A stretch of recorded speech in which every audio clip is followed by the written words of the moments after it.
Civilized nation on earth would agree that depriving children of food and water is acceptable. I'm here because I'm a human being, and anyone with a conscience believes that a civilian population should never be punished in this way. It's collective punishment, it's a war crime, and unless we stop it, unless we get out there and say something, it's going to end up with thousands losing their lives. Can you put into words how you feel about the loss of life on both sides? Every life is precious, but the root of this violence is the occupation. It's not complicated.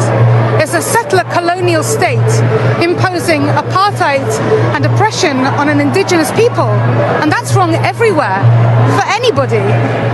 And it has to be true that all the Palestinians want is freedom, and we must support that in equal rights.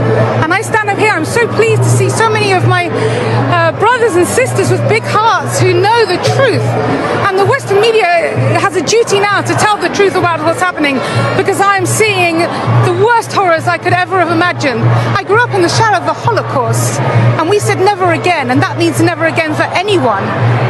And I think of anyone, if they have a conscience, get out there and speak and demand your leaders speak. There seem to be, of course, deep divisions on either side, but you've come out today and you were telling me earlier that this is about being a human, a fellow human being.